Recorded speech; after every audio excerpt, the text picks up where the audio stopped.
Let's go to Daniel chapter 6. I want to bring a glorious correction and connection to you guys today and to all those who are listening. And this is something that is going to help you to know your God and to be strong and to do exploits in these last days.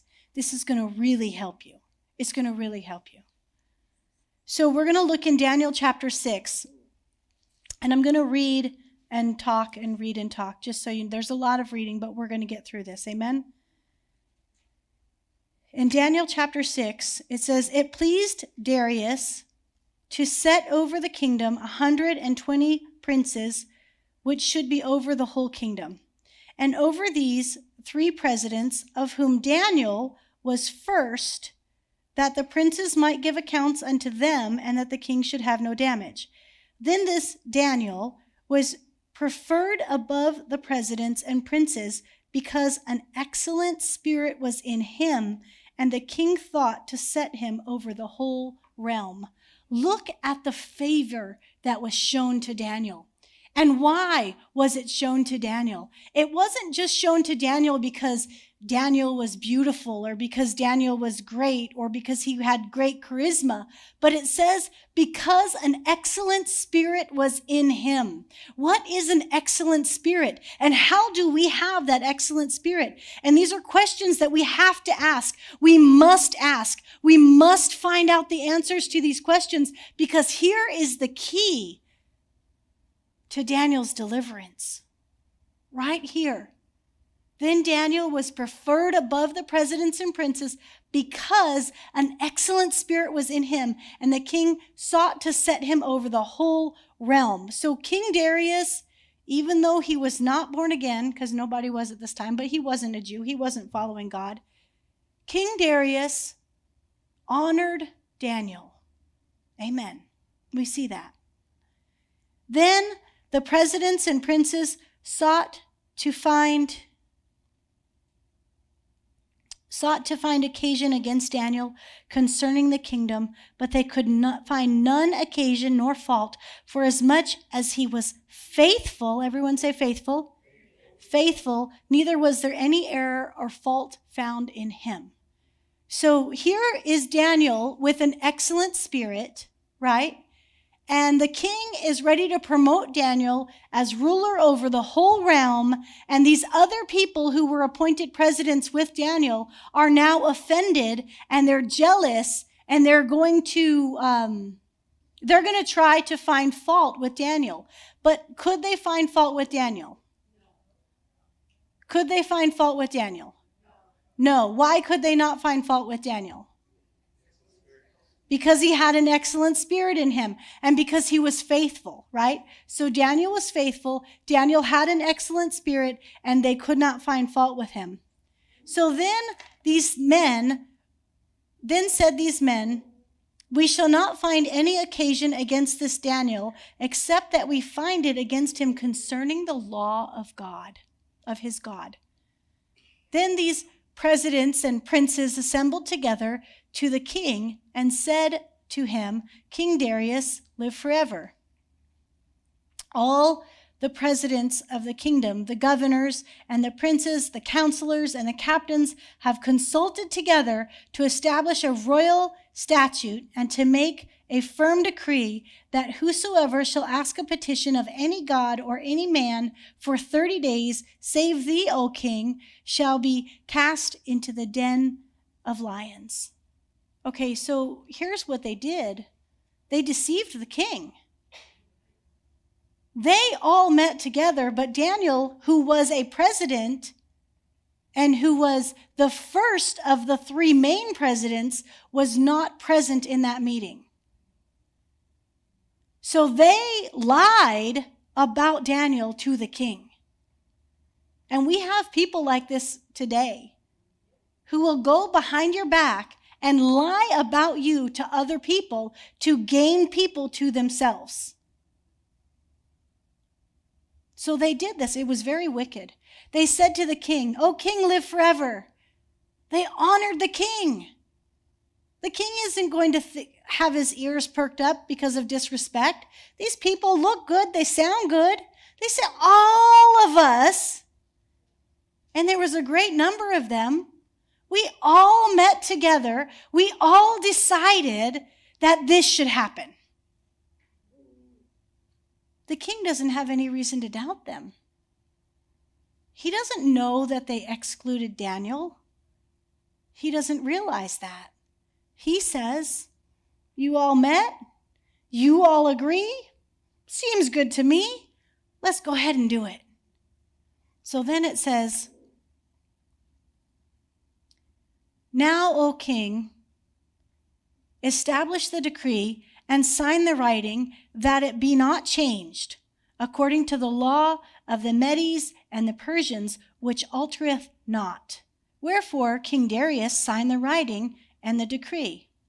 Now when Daniel knew that the writing was signed, he went into his house, and his windows being opened in his chamber towards Jerusalem, he kneeled upon his knees 3 times a day and prayed and gave thanks before God as he did aforetime. So before this decree was made, because Daniel had an excellent spirit and he was faithful, he was already praying to God 3 times a day. Before the decree was signed, he was already praying to God 3 times a day. That's important for us to realize. It's very important because we live in the last days, and there are decrees coming that are going to ban and outlaw Christianity. That's what they're trying to do. You have to establish something before these things happen. And if you have a faithful and excellent spirit, you will. You will. You will. You must establish it now before these decrees are signed. This is important. If you did, maybe the decrees wouldn't be signed. It's true. We have to establish this praying before God 3 times a day, or however many times a day we need to spend our time with God. Okay, so Daniel did that. Then these men assembled and found Daniel praying and making supplication before his God. Now Daniel did this all the time, 3 times a day. They knew Daniel was going to do this. They specifically made this decree so that they could trap Daniel. That's what they did. Then they came near and spake before the king concerning the king's decree. Notice how they didn't come and speak immediately against Daniel. They brought the information to the king in a very tricky way. Have you not signed a decree that any man that should ask a petition of God, or a man within 30 days, except for you, O king, that they should be cast in the den of lions? And the king answered and said, the thing is true, according to the law of the Medes and the Persians, which altereth not. So the king is saying, yes, I did, actually reminding him of his thing. Yes, I did. Then answered they and said before the king that Daniel, which is of the children of the captivity of Judah, regardeth not thee, O king, nor the decree that thou hast signed, but makes his petition 3 times a day. That's crazy. They came to the king and said, remember that decree. Now we're going to tell you that Daniel is making a decree to his God 3 times a day. Go ahead. Then the king, when he heard these words, was sore displeased with who? With himself, and set his heart on Daniel to what? Deliver him, and he labored till the going down of the sun to deliver Daniel. Notice in this moment, when Daniel had to defy the king's orders, the king favored Daniel so much. Daniel had such a faithful and excellent spirit before the king that the king was displeased with himself for making the decree that would trap Daniel, right? This is important. Notice, well, we'll just keep reading for a second. We'll notice something in a minute. Then these men assembled unto the king and said unto the king, Know, O king, that the law of the Medes and Persians is that no decree nor statute which the king established may be changed. Then the king commanded, and they brought Daniel and cast him into the den of lions. Now the king spake and said unto Daniel, Thy God whom thou servest continually, he will deliver thee. And a stone was brought and laid upon the mouth of the den, and the king sealed it with his own signet ring and with the signet of his lords, that the purpose might not be changed concerning Daniel, because the law had to be accomplished. Right? Go ahead. Then the king went to his palace, and he passed the night fasting. Neither were there instruments of music brought before him, and his sleep went from him. Then the king rose very early in the morning and went in haste to the den of lions. Like the king couldn't think of anything else except for Daniel.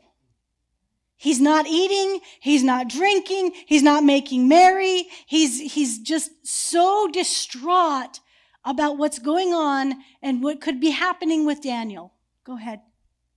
And when he came to the den, he cried with a lamentable voice unto Daniel. The king wasn't happy. He had a lamentable voice unto Daniel, and the king spake, and he said unto Daniel, O Daniel, servant of the living God, is thy God, whom thou servest, continually able to deliver thee from the lions? Then Daniel said unto the king, O king, live forever. My God has sent his angel and has shut the lions' mouths, and they have not hurt me, for as much as before him innocency was found in me. What was found in Daniel? Innocency. And also, before thee, O king, have I done no hurt.